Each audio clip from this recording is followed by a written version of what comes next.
আসসালামু আলাইকুম।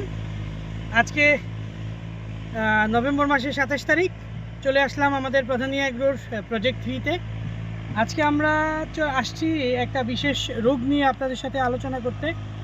আমাদের যারা কাস্টমার আছেন, বিশেষ করে যারা আমাদের কাছ থেকে গাছ নিয়ে থাকেন, তাদের প্রত্যেকেরই আমাদের কাছে বিভিন্ন ধরনের প্রশ্ন থাকে। এর মধ্যে একটা বিশেষ প্রশ্ন হচ্ছে, ভাই আঙুর গাছের পাতা নিচের অংশ লাল হয়ে যাচ্ছে, এক ধরনের লাল দেখা যাচ্ছে।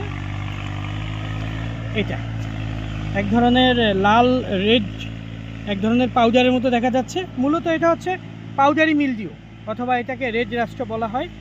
এটা বিশেষ করে আঙুর গাছ যখন ডরমেন্সিতে যায় তার কিছু আগে এই সমস্যাটা বেশিরভাগ দেখা দেয়। তো যেই গাছগুলো ডরমেন্সিতে চলে যাবে, এই মুহূর্তে পাতা ঝরে যাবে, সেগুলোর ক্ষেত্রে এটা নিয়ে তেমন কোনো সমস্যা না। এটা নিয়ে অত বেশি বিচলিত হওয়ারও কোনো কারণ নেই। বাট যেই গাছগুলো এখনও গ্রোয়িং স্টেজে আছে, যেমন এই গাছগুলো এখনও খুবই তরতাজা গ্রোয়িং স্টেজে আছে, এই যে এখানে ফুলও আছে, যদিও আমরা এগুলো রাখবো না। এই যে প্রত্যেকটা আগা গ্রোয়িং স্টেজে আছে। আজকে নভেম্বর মাসের 27 তারিখ, বাট এগুলোতে কোনো ডরমেন্সির কোনো লক্ষণ এখনও দেখা যাচ্ছে না। এগুলো ডরমেন্সিতে যেতে আরও কমপক্ষে 15-20 দিন সময় লাগবে। এগুলোর ক্ষেত্রে এই রোগের ট্রিটমেন্ট করাটা খুবই জরুরি। আর এই রেড রাস্টের জন্য একটা উপযুক্ত ওষুধ হচ্ছে এই নাটিভো, বায়ার কোম্পানির নাটিভো। এটা লিটারে 1 গ্রাম হারে ব্যবহার করা যাবে। এটা বিশেষ করে আঙুর গাছের যে নিচের অংশে, পাতার যে নিচের অংশে একটু নিচ থেকে স্প্রে করবেন।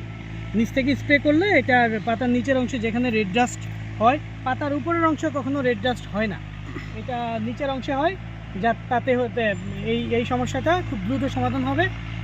আমরা অনেকে অ্যামিস্টারটপ ব্যবহার করি, বাট এই নাটিভোটা অ্যামিস্টারটপের চাইতে অনেক ভালো কাজ করে। এটা দাম একটু বেশি হইলেও পরিমাণে কম লাগে। যেখানে অ্যামিস্টারটপ লিটারে 2 ml লাগে, সেখানে নাটিভোটা লিটারে 1 গ্রাম দিলেই এনাফ। এইটা মোটামুটি খুব ভালো কাজ করে। 1 সপ্তাহের মধ্যে 2 বার স্প্রে করলেই পুরোপুরি সমস্যার সমাধান হয়। আপনাদের যাদের এই সমস্যাটা আছে তারা এই ওষুধটা ব্যবহার করতে পারেন। ধন্যবাদ সবাইকে, ভালো থাকবেন।